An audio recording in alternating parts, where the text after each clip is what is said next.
रामकृष्ण हरी मंडळी, मी वेदा देशपांडे तुमचं स्वागत करते माझ्या अजून एका नवीन ब्लॉगमध्ये। तर मी चाललेले आहे आज बाहेर म्हणजे दिसलंच जेजुरी, म्हणजे जेजुरीला चाललेले आहे, म्हणजे आपलं खंडोबाचं जे देवस्थान आहे तिथं जेजुरीला चाललेले आहेत। मग नंतर जाताना माझी बहीण येणार होती, ती येणार म्हणून मग मी माझ्या चुलत सासूबाईंकडे जरा वेळ थांबले। आणि मी असंही यांना भेटल्याशिवाय जात नाही। यांच्या बऱ्याचशा काही गोष्टी आहेत ज्या मला आवडतात खायला, कोबीची भाजी, वांग्याची भाजी, पण खूप दिवस झाले यांच्याकडे जाणं होत नाही। मग मंडईत जरा वेळ बसल्याच्या नंतर मग ह्यांनी एक मोदक आणि अनारसा खायला दिला, तर मी म्हटलं त्याच्याऐवजी तुम्ही मला भाकरी दिली असती तर आवडली असती। मग माझी बहीण आली आणि मी दोघीजणी मिळून बसमध्ये बसलो आणि आम्हाला जायचं होतं जेजुरीला। तर जेजुरीला उतरलो आम्ही। खूप साऱ्या गप्पांमध्ये जेजुरी कधी आले कळलं नाही। बसमधून ST मधून आम्ही उतरल्याच्या नंतर बराच वेळ आम्ही चालत खाली गेलो, कारण इथं काम चालू आहे, पालखी येणार आहे, त्यामुळे बरंचसं काम चालू आहे इथलं रोडचं ह्याचं वगैरे सगळं काम असल्यामुळं ST फक्त येऊ शकते असं काहीतरी आहे। तर जेजुरीचं गड तुम्हाला दिसतोय इथून। मग बराच वेळ बाड बघितली, नंतर आम्हाला न्यायला मी असं म्हणत होते की चल आपण रिक्षा करून आपण जाऊयात, खूप वेळ होतोय म्हणून। तर ते भाऊजी ज्यांच्याकडे आम्ही चाललो होतो ना, ते भाऊजी म्हटले नाही तुम्ही नका येऊ, मीच येतो, कोणाला तरी न्यायला पाठवतो। मग बराच वेळ वाट पाहिल्याच्या नंतर मग परत फोन केला। मग नंतर भाऊजींनी जी रिक्षा पाठवली होती ती रिक्षा बराच वेळ वाट बघितल्याच्या नंतर आली। मला तर उन्हात थांबण्यापेक्षा असं वाटत होतं की रिक्षा करून पटकन जावं, इतकं असं काही लांब नव्हतं, पण आले नंतर थोड्या वेळाने। तर खरंच मला असं सांगायचं की आपण कुठेही जायचं, कुठेही कुणाच्याही आनंदात सहभागी व्हायला पाहिजे। आपल्याकडे कोण येईल किंवा नाही येईल हा ज्याचा त्याचा प्रश्न आहे, पण आपण इन्व्हिटेशन असेल की जायला पाहिजे। आणि ह्या गोष्टीचं मला माझ्या बहिणीचं मोठ्या बहिणीचं खूप कौतुक आहे की ती लगेच कुठंही, म्हणजे आज पण आम्हाला जायचं नव्हतं पण तिने इन्व्हिटेशन म्हणजे लगेच तिने सांगितलं की या लवकर म्हणून। आणि अर्थातच हे रिक्षावाले मला ओळखतात म्हणून त्यांनी आधीच व्हिडिओ काढा म्हटले, मग रिक्षात बसा असं ते म्हटले। आणि मग बऱ्याच वेळाच्या नंतर हे रोडचं काम मी दाखवण्यात घेतलं तुम्हाला की आता 4 ते 5 दिवसावर पालखी आलेली आहे।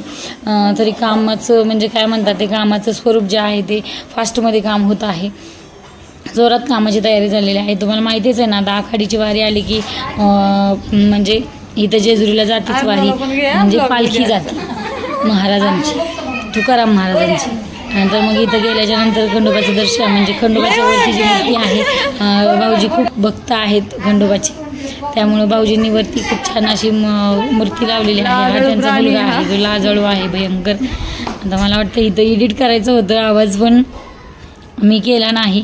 आणि घर खूप छान घेतलेलं आहे त्यांनी, मला खूप आनंद झाला घर बघून। कोणाचंही घराचं स्वप्न लवकरात लवकर पूर्ण व्हावं, कारण या स्वप्नाची मी म्हणजे मी वाट पाहत आहे। तर यांनी खूप छान करून घेतलेलं आहे।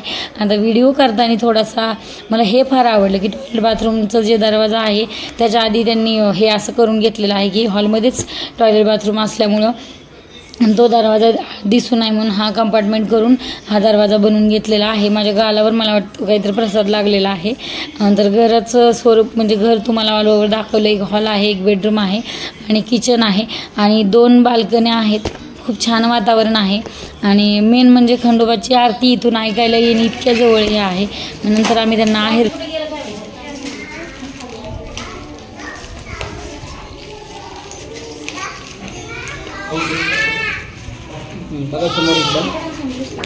काढून काढाय बूट बघा आजीचे काय बघितलं का, जा अक्षदा, हा वर बघतात खरंच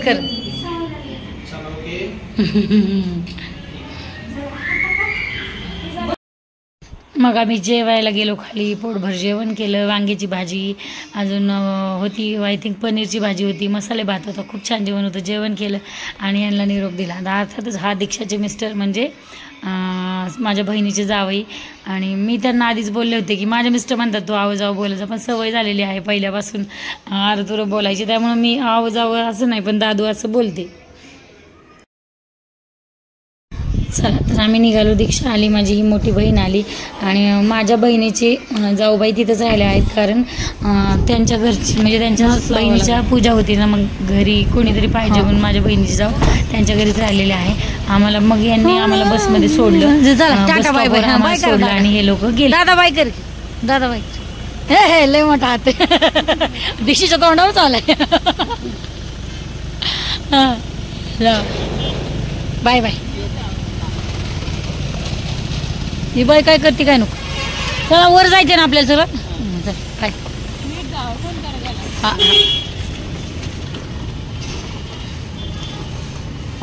बरोबर जाय.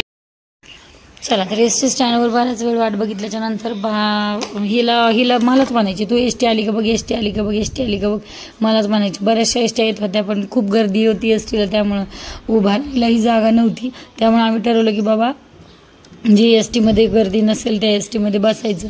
जरा 15-20 मिनटं वाट बघितली आणि मग बराच वेळानंतर 20 मिनटानंतर एस टी आली आणि आम्ही एस टीमध्ये बसलो. गंमत सांगू तुम्हाला, एस टीमध्ये खूप छान लोक भेटली आणि खूप छान, मला वाटतं आजचा दिवसच खूप छान गेला. आता इथंही मला वाटतं आम्हाला दोघींनाच सोडून दिलं एस टीवाल्याने.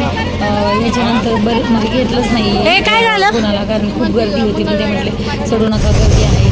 गर्दी असल्यामुळं मला खूप वाईट वाटलं की आता कोणीच ओळखलं नाही मला कोणीच जागा दिली. मग माझ्या बहिणीचे पाय दुखत होते म्हणून तिला मी जागा घेऊन दिली. पण तिला नंतर कळलं की हे काका आणि काकी आळंदीला चाललेले आहेत, औरंगाबादवरून ते आलेले आहेत आणि आता आळंदीला जाणार, आळंदीवरून ते चालत पंढरपूरला जाणार आहेत. मग यांच्याशी खूप साऱ्या गप्पा मारल्या, या मावशींची गप्पा मारल्या, पण जागा कोणीच दिली नाही. नंतर या मावशीने थोड्या वेळ जागा दिली बसायला, पण ठीक आहे. मग नंतर मी पण बसले जरासं, थोडंसं म्हटलं पाय दुखत आहेत माझे पण, म्हणून मी पण जरा वेळ टेकले. आणि खरंच म्हणजे तासभराचाच रस्ता होता, पण अजिबात जागा नव्हती. पण चूक आमची बी होती म्हणायचं की आपणही बसलो एस टीमध्ये. आणि हे दोन काका आणि काकी इतके गोड होते ना की यांनी म्हणजे असं सहज विषय निघला. तर आम्हालाही म्हटले की तुम्ही पण जावा आळंदीला, म्हणजे पंढरपूरला चालत. आपल्याला संसार सोनवर कुठली होती. मग आम्हाला दोघींना त्यांनी आवडीने पान दिलं, चिकनी सुपारी दिली. आणि ह्या काकींचे मिस्टर मागं बसले होते, म्हणून मी म्हटलं की वर हात करा, ह्यांचे मिस्टर कोण आहेत का. आमचं पाणी इतकं रंगलं, त्यातल्या त्यात माझं तर खूपच रंगलं, कारण त्या काकाची माया असं म्हटलं तरी चालेल. मग नंतर आम्ही दोघी बराच लांब म्हणजे रिक्षापर्यंत चालत आलो आणि मग मी बसने आले आणि ती चालत रिक्षाने गेली. ती रिक्षाने गेली आणि मी बसने आले. आणि पण येताना मग वाटेमध्ये आम्ही कोथिंबीर घेतली. तर कोथिंबीरवालीची जी मुलगी होती ना ती अभ्यास करत होती. याचं मला खूप कौतुक वाटलं की ती अभ्यास करत करत कोथिंबीर विकत होती. आजही इतकी कष्टाळू लोक आहेत आणि अभ्यासाला महत्त्व देणारे लोक आहेत. मग तिला येताना म्हटलं बाई अभ्यास कर, माझा रडा तर अभ्यास इकडे जात नाही. तर चालते चला ठीक आहे, आता सगळ्यांचं आहे. आणि तिने बाय केला मला आणि मी बसमध्ये आले आणि हीच रिक्षाने घरी गेली. आता हिला जवळ आहे, मला थोडंसं लांब आहे, म्हणजे ती त्या साईडला राहते तर मी ह्या साईडला राहते. नंतर मी घरी आल्याच्या नंतर म्हणजे ह्यात एक गोष्ट सांगते, मुद्दाम ह्या मुलांना घेतलं. ही मुलं इतक्या घाणेरड्या शिव्या देत होती आणि फोनवर कोणाला तरी दम देत होती. इतक्या घाणेरड्या शिव्या होत्या की विचारायची सोय नाही. नंतर मी म्हटलं यांच्या उगाच चेहरे नको दिसायला, म्हणून मग मी यांचा कोणाचा चेहरा दिसून दिला नाही. जो मुलगा दिसत होता त्यालाही मी एडिट केला, म्हणजे त्या खांबाच्या पलीकडे घेतला. की मुलांना, मला ह्याच्यासाठी मुलाला बाहेर पाठवू वाटत नाही, इतकी मला भीती वाटते की बाहेर 4 मुलं जमली की हे भांडणं खेळतील, काहीतरी बोलतील. मग खूप वेळाने कंडक्टर यांच्याकडे गेला आणि त्यांना दम दिला थोडासा. मग ते लोक शांत झाले. हा तर बापरे, हा एवढूसच होता, तर हा तर अतिशय दम देत होता. नंतर मी घरी गेल्याच्या नंतर चावी याच्याकडे होती, गाडी गेलता का नाही कॉलेजला, 15 मिनिटं लागले याची वाट. तर तुम्हाला आज ब्लॉग कसा वाटला खूप छान कमेंट करा आणि मेन म्हणजे सबस्क्राईब करा.